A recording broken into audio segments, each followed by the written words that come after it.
ମୃତ୍ୟୁଞ୍ଜୟପୁର ପାଖରେ ଗୋଟାଏ ଜଙ୍ଗଲ ଥିଲା।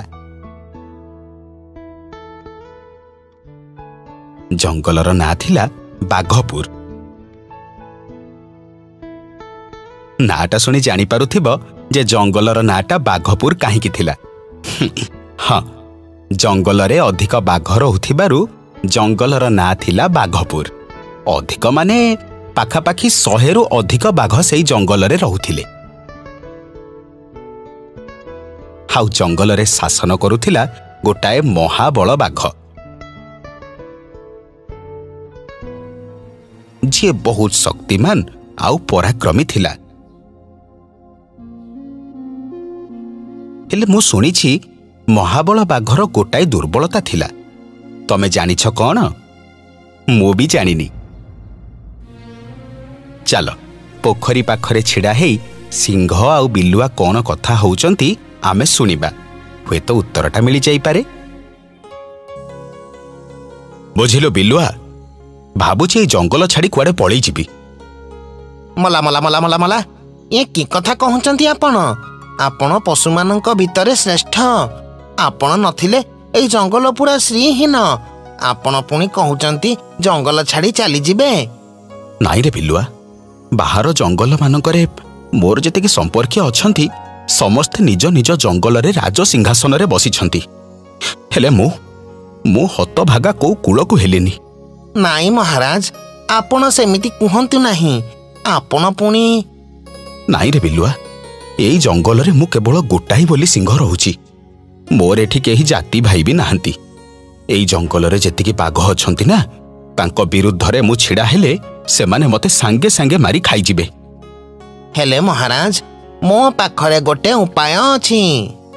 କି ଉପାୟ? ମହାରାଜ, ମୁଁ ଗୋଟେ ରହସ୍ୟ ଜାଣିଛି।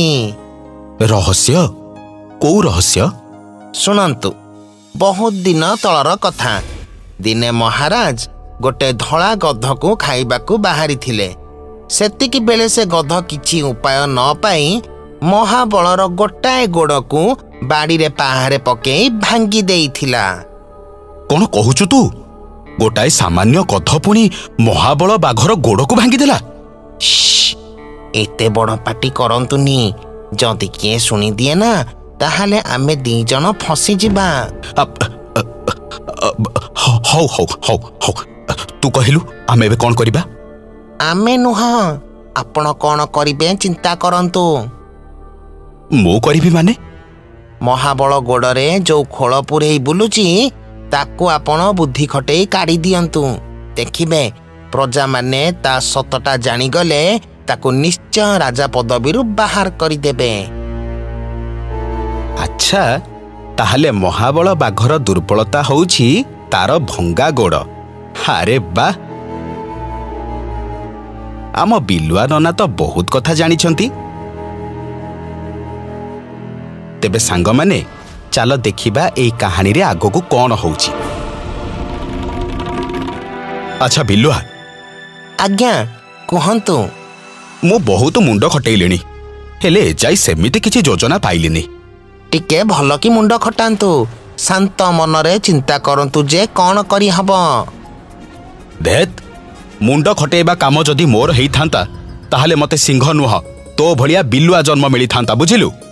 ତୁ ମୁଣ୍ଡ ଖଟା, ମୁଁ ଏସବୁ ପାରିବିନି। ହଁ, ମୋର କିଛି ଅସୁବିଧା ନାହିଁ ଯେ, ହେଲେ ହେଲେ କଣ? ହେଲେ ମହାରାଜ, ଯେତେ ଯାହା ହେଲେ ମୁଁ ବି ଆପଣଙ୍କ ଭଳି ଗୋଟେ ପ୍ରାଣୀ। ଆପଣ ଯେମିତି ଆପଣଙ୍କ ଭଲ ମନ୍ଦ ଚିନ୍ତା କରୁଛନ୍ତି, ମୁଁ ବି ସେମିତି ମୋ ଭଲ ମନ୍ଦ ଚିନ୍ତା କରିବି। ଆରେ ଯାହା କହୁଛୁ ସ୍ପଷ୍ଟ କରି କହ। ସ୍ପଷ୍ଟ କଥା ହେଲା, ମୁଁ ଆପଣଙ୍କୁ ଯୋଜନାଟା କହିବି। ହେଲେ ଆପଣ ରାଜା ହେଲା ପରେ ମତେ ମନ୍ତ୍ରୀ ପଦବୀଟା ଦେବେ ତ? ଏଇ ଗୋଟାଏ କଥା? ତୁ ଖାଲି ଯୋଜନାଟା କହ, ମୁଁ ନିଶ୍ଚୟ ତୋ କଥା ବୁଝିବି। ଦେଖନ୍ତୁ, ଆମକୁ ସେ ଗଧକୁ ଖୋଜିବାକୁ ହବ ଯିଏ ମହାବଳର ଗୋଡ଼ ଭାଙ୍ଗିଥିଲା। ସେ ଯଦି ସମସ୍ତଙ୍କୁ ମହାବଳର ସତଟା କୁହେ, ତାହେଲେ ସବୁ ପ୍ରଜାମାନେ ନିଶ୍ଚୟ ତାକୁ ରାଜା ପଦବୀରୁ ହଟେଇ ଦେବେ। ହେଲେ ଗଧ କଥାକୁ ଯଦି ସମସ୍ତେ ମିଛ ଭାବିବେ? କିଏ କାହିଁକି ମିଛ ଭାବିବ ଆଜ୍ଞା? ସମସ୍ତେ ଜାଣନ୍ତି ଗଧମାନଙ୍କ ମୁଣ୍ଡରେ ବୁଦ୍ଧି ନଥାଏ। ଆଉ ବୁଦ୍ଧି ନଥିଲେ ଜଣେ କେମିତି ମିଛ କହିବ? ତେଣୁ ଗଧ ଉପରେ ସମସ୍ତେ ବିଶ୍ୱାସ କରିବେ। ଠିକ୍ ଅଛି, ତାହେଲେ ଚାଲ ଆମେ ସାଙ୍ଗ ହେଇ ଖୋଜିବା।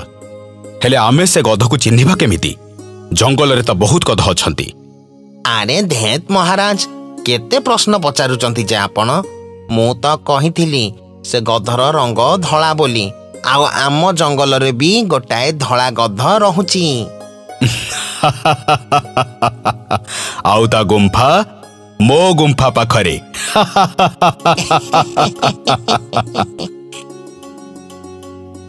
ବିଲୁଆ ନନା ଆଉ ସିଂହ ତାହେଲେ ଏବେ ଧଳା ଗଧ ପାଖକୁ ଯିବାର ଯୋଜନା କରିସାରିଛନ୍ତି।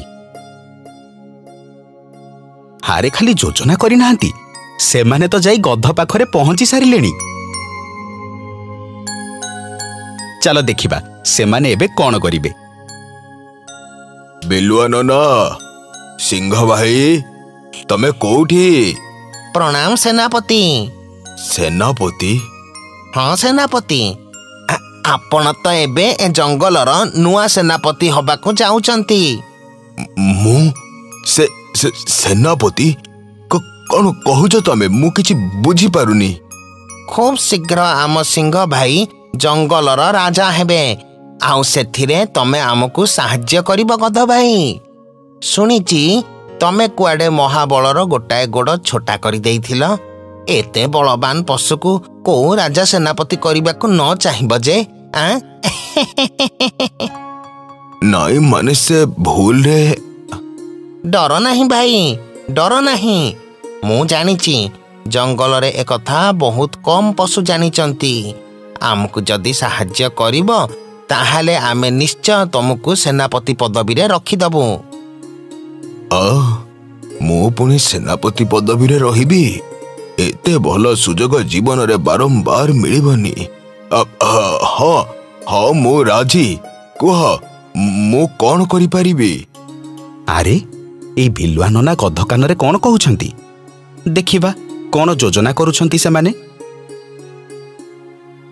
ଆରେ ଇଏ କଣ? ଇଏ କଳା ଚାଦର ପକେଇ ଆସିଥିବା ପଶୁଟା କିଏ?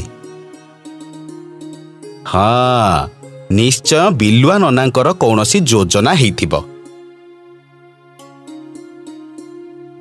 ଯାହା ଲାଗୁଛି ଏବେ ତ ସେମାନେ ନିଶ୍ଚୟ ମହାବଳ ପାଖକୁ ଯିବେ।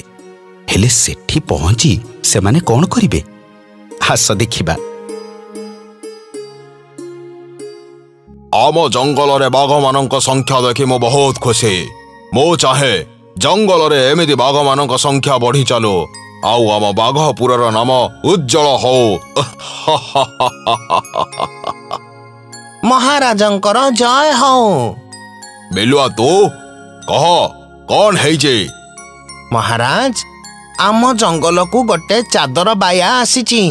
ସେ ସମସ୍ତଙ୍କର ଅତୀତ କହିଦେଉଛି।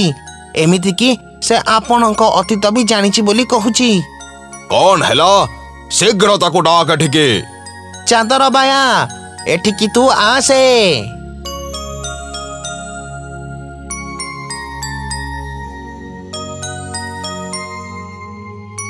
ମହାବଳ, ମୁଁ ତୋର ଅତୀତ ଜାଣିଛି। ମୋ ଅତୀତ? କହ, କଣ ଜାଣିଛୁ ତୁ? ବହୁତ ବର୍ଷ ତଳେ ତୋ ଗୋଡକୁ ଗୋଟାଏ ଧଳା ଗଧ ବାଡିରେ ବାଡେଇ ଭାଙ୍ଗି ଦେଇଥିଲା।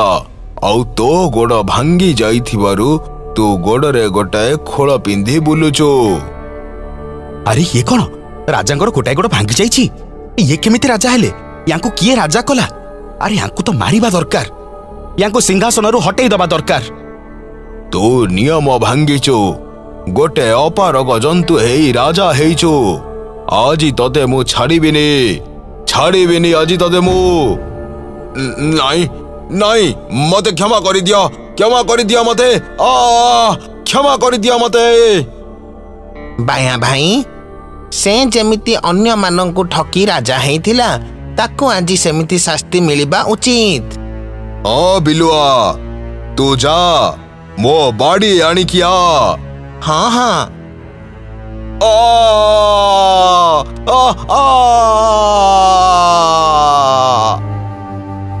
ରାଜା ଏବେ କିଏ ହବ? ମହାବଳର ତ ସବୁ ଗୋଡ଼ ଭାଙ୍ଗିଗଲା। ମୋ ମତରେ ସିଂହ ଆମ ଜଙ୍ଗଲର ରାଜା ହବା ଉଚିତ। ଆମ ପଶୁମାନଙ୍କ ଭିତରେ ସେ ସବୁଠାରୁ ଶ୍ରେଷ୍ଠ ଆଉ ବଳୁଆ ବି। ତେଣୁ ସେ ଆମ ରାଜା ହବା ନିହାତି ଦରକାର। ସିଂହ ମହାରାଜଙ୍କର ଜୟ! ସିଂହ ମହାରାଜଙ୍କର ଜୟ!